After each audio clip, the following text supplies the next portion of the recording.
আমি দিদি না ওটা দেবো না, শুধু শাক ভাজাবো। দেখি একটু ঠিক আছে।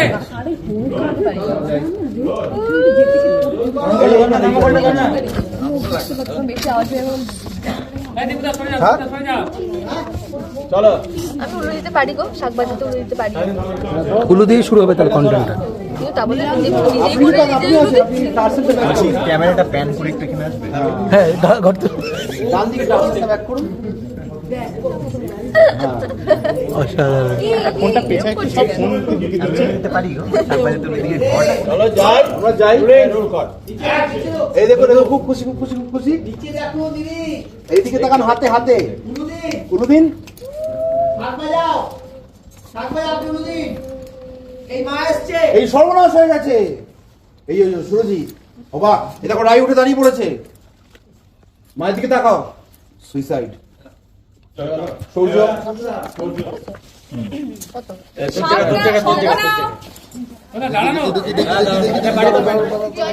না না না, বিয়ের সমস্ত প্ল্যানিং সব তোমরা ক্যান্সেল করে দাও। আমাদের মেয়েটা তো অলরেডি হয়ে গেছে। আর এই যে মশাই, কোর্ট ম্যারেজে না একদিনের নোটিসে হয় না। বিয়ে করে নিয়ে বাড়িতে বললে তো কোনো অসুবিধা আছে? এইটা আমার অনেক কি বলতো, ডিরেক্ট হেলান দেওয়াটা ভালো, গুড ডিসিশন। ডাইরেক্ট ফ্রন্টাল হয়ে যায়, মানে এখানে যদি দিয়ে বললো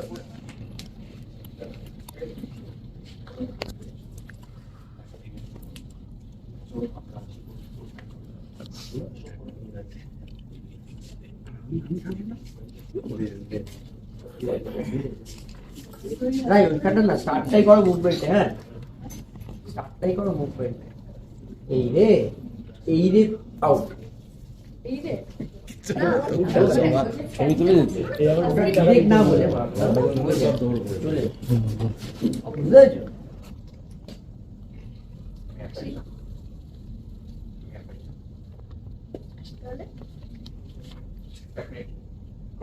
ক্রস করবো তো?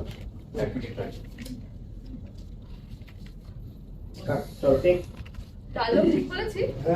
Rolling action.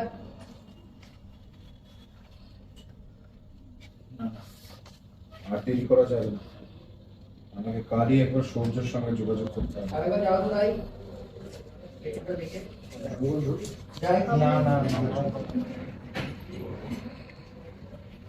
আর দেরি করা যাবে না, আমাকে কালই একবার সূর্যের সঙ্গে যোগাযোগ করতে হবে।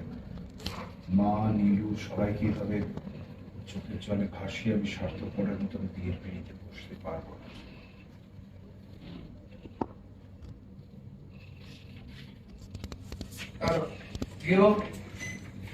Lights off, cylinder light off. হ্যাঁ চুপ করো সবাই, চুপ করো। একটা বারের জন্য ফোন করেনি। কেউ না। বলতো স্ট্যাটিক লাগছে না? হ্যাঁ কেউ নাই। আরো রাখতে যাও না।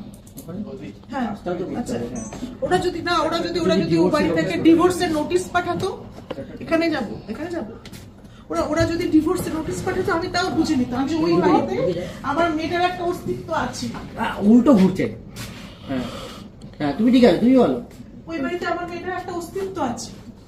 তুমি একটা কথা ভেবে বলো তো মিষ্টি, সত্যি তো নীলু অনেক দিন হলো এই বাড়িতে এসে পড়ে আছে।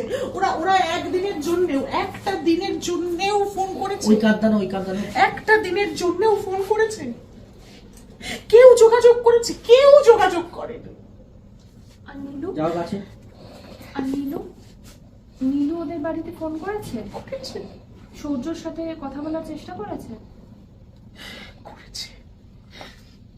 রাতের বেলায় আমার পাশ থেকে উঠে নীলু সূর্যকে ফোন করে।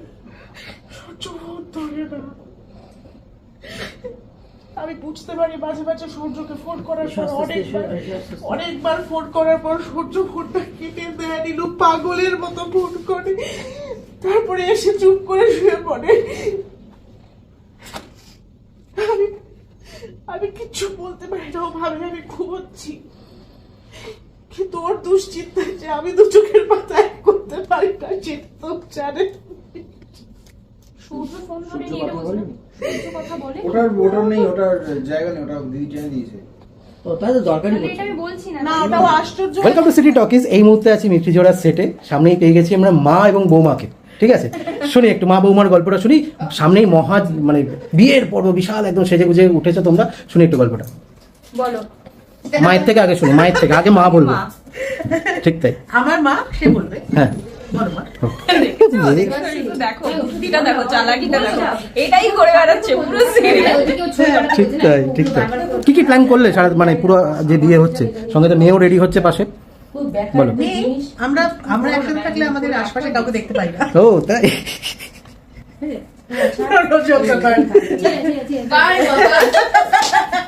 কি বললো? আচ্ছা আচ্ছা আচ্ছা আচ্ছা, হ্যাঁ বলো বলো শুনি। ব্যাপারটা হচ্ছে যে সত্যি আমাদের মানে প্রথমত আমাদের দুজনের বন্ডিংটা খুবই ভালো।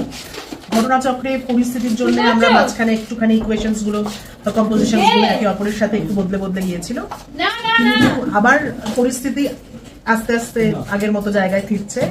এবং প্রথম দিন থেকে from the very first day of this serial আজ অব্দি আমাদের মেকআপ রুমের বন্ডিংটা যেন উত্তরোত্তর বেড়েছে, আরো ভালো হয়েছে, তাই না? সত্যি টাচ মানে তার জন্যই হয়তো আমরা মানে অফ স্ক্রিন আমরা এত ভালো বন্ধু বলেই হয়তো আমাদের অন স্ক্রিন কাজটা করতে ভালো লাগে, আর ওটা হয়তো আমাদের ভালোবাসাটা ফুটেও ওঠে। ঘরের মেয়ের ভালোবাসা তো পূর্ণতা পেতে চলেছে, কি বলবে শোনো। এত কিছুর পরে গিয়ে শেষে গিয়ে তার নাকি বিয়ের পিড়িতে বসবে, শুনি। আসলে মায়ের তো মেয়েকে নিয়ে কোনোদিনই কোনো অবজেকশন ছিল না, মেয়েকে নিয়ে ছিল না, ছিল হচ্ছে যে একটা ইনসিকিউরিটি।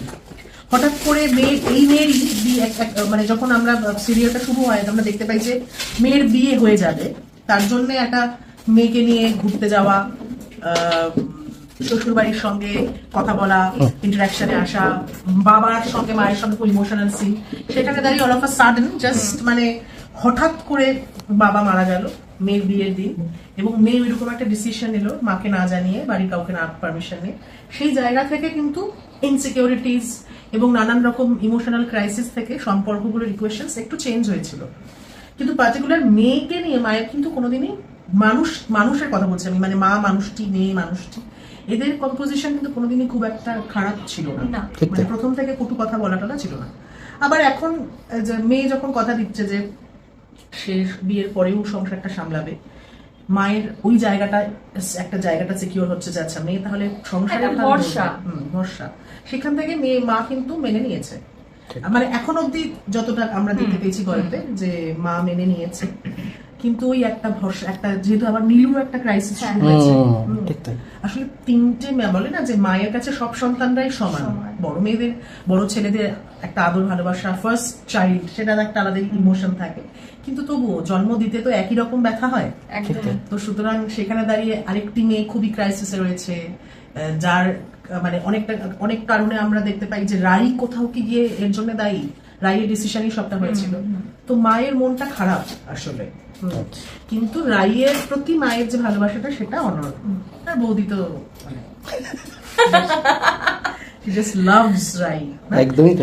একদমই মানে আমি আমার প্রত্যেকটা ননদকেই ভালোবাসি। এবার রাইয়ের প্রতি আমার হয়তো ভালোবাসাটা, শাশুড়ি মাকে তো সব থেকে বেশি ভালোবাসি। এটা বললো বলে কিন্তু ঠিক আছে। না দেখো, তুমি যদি শাশুড়ির কথাটা ভেবে দেখো তাহলে তারও কিন্তু জীবনের ক্রাইসিসটা একবার ভাবো, যে সে তার বরকে হারিয়েছে, তারপরে এরকম একটা ঘটনার মধ্যে দিয়ে সে একা গোত্র করছে, তার তো একটা শোল্ডার দরকার যেখানে গিয়ে সে নিজের কষ্টটাকে বলতে পারবে। আর আমি তো টু সাম এক্সটেন্ট সেই শোল্ডারটা বটেই, মানে সেটা এপিসোডে দেখলে তো বোঝাই যায় যে শাশুড়ি মা কোনো একটা জায়গা যদি তার হয়ে থাকে যেখানে সে কিছুটা হলেও নিজের মনের কথা বলে, সেটা তার বৌমার কাছে। আর এই যে আমাদের সিরিয়ালে শাশুড়ি বৌমার চরিত্রটা এইভাবে দেখানো হয়েছে, আর হ্যাঁ এটা একদমই স্টেরিওটিপিক্যাল নয়, কিন্তু আমাদের শাশুড়ি বৌমার এইখানে ইকুয়েশনটা খুব একটা বন্ধুত্ব সুলভ একটা সুন্দর সম্পর্ক দেখানো হয়েছে, যার মধ্যে কিন্তু আমরা একে অপরকে কটু কথাও বলতে পারি, আবার এট দ্য সেম টাইম খুব ভালোবাসতে পারি। মানে ইনফ্যাক্ট এটা নিয়ে আমারও বলার আছে যে সত্যি এটা আমার খুব ভালো লাগে প্রথম দিন থেকে, যে ছেলে বিক্রম মানে ওর হাজবেন্ড ওকে বাজে কথা বলছে, সেখানে বাড়ির মেয়েদেরকে মা বাবারা যেভাবে প্রোটেক্ট করে ঠিক সেইভাবে আমরা বিক্রমের এগেন্সটে চলে গেছি।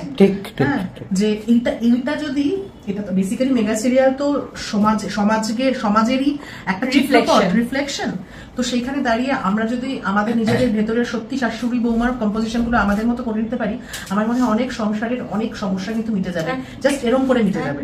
কারণ সত্যি মানে বাড়ির বউ যে কিনা অন্য বাড়ির মেয়ে, সে সবটা ছেড়ে একটা নতুন বাড়িতে সংসার করতে আসছে with a full of expectations. Exactly. সেইখানে দাঁড়িয়ে যদি শাশুড়ি বৌমাকে ওইভাবে অ্যাকসেপ্ট করে এবং ওদের প্রত্যেকটা কম্পোজিশন ঠিকঠাক থাকে, আমার মনে হয় বাড়িটা আরো ফুল অফ লাভ হবে, তাই তো? একদম একদম একদম। একদম একদম এটা আমার মনে হয় ভীষণ শিক্ষণীয়, এটা সত্যি খুব ভালো পয়েন্ট বলছে, মানে এটা খুবই ট্রিগার করার মতো আর কি। আর ননদকে কেন, বড় ননদকে কেন সাপোর্ট করছে, কারণ সেখানে তার তুমি মানে যদি জায়গাটা থেকে দেখতে চাও, তার পার্সপেক্টিভ থেকে যদি দেখতে চাও, সে সেই মুহূর্তে যেটা ঠিক ভেবেছিল সে একটা স্পন্টেনিয়াসলি একটা অ্যাক্ট করে ফেলেছে।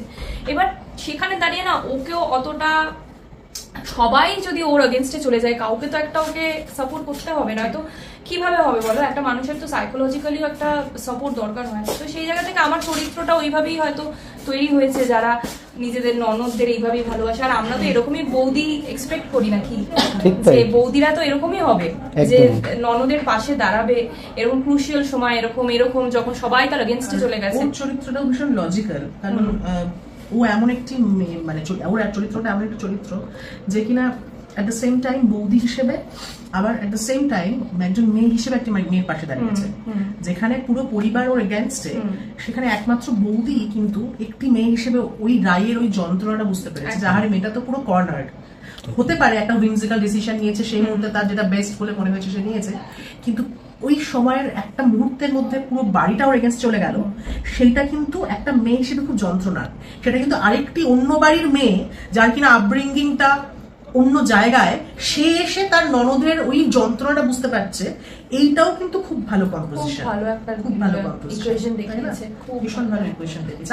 আমার ধারণা মিঠি ঝোড়ার প্রত্যেকটা চরিত্রেরই ইকুয়েশনস গুলো খুব ইম্পর্টেন্ট। সুন্দর, খুব আমরা যদি বুঝতে পারি, বুঝে আমরা মানে এগোতে পারি, তাহলে আমার ধারণা খুব মানে সিমিলার টু লাইফ। হ্যাঁ, আর জানো তো মানে আমাদের তো সিরিয়াল অনেকটা ইনফ্লুয়েন্স করে রিয়েল লাইফকে, অনেকটা অনেকটা ইনফ্লুয়েন্স influence করে। করে। It's a popular medium তো right মিঠি now. ঝোড়ায় যেইভাবে চরিত্রগুলোকে দেখানো হয়েছে, এইগুলো কিন্তু অত্যন্ত পজিটিভ। আর সেইটা দেখে যদি মহিলারা, বাড়িতে যারা থাকে, পুরুষরা, সবাই মিলে ফ্যামিলি মেম্বার্সরা যদি এটা থেকে পজিটিভলি ইনফ্লুয়েন্স হতে পারে না, তাহলে সেই দিন আমরা জিতে যাব। একদম যে আমরা একটা ভালো কন্টেন্ট টিভিতে দেখাচ্ছি যেটা খুব পজিটিভলি অডিয়েন্সকে ইনফ্লুয়েন্স করবে, সোসাইটিকে ইনফ্লুয়েন্স করবে। ঠিক তাই। শেষ করব কি কি চমক আসছে একটু দর্শককে খালি বলে দাও। বলো। মিঠি ঝোড়া তো দেখতেই হবে, আর আজকের প্রোমোটি তো চমক। একদম। মানে আপনারা সবাই রায়ের বিয়ে নিয়ে ভীষণ এক্সাইটেড, কারণ আগের বার বিয়ে হতে হতে ভেঙেছে। এইবার কি হয় সেটা দেখার জন্য কোনো দিন মিস করবেন না মিঠি ঝোড়া, জি বাংলায় রাত 10টায়, সোম থেকে শুক্র, থ্যাংক ইউ। প্রতিদিন প্রতিদিন সোম থেকে শুক্র। সোম থেকে শুক্র।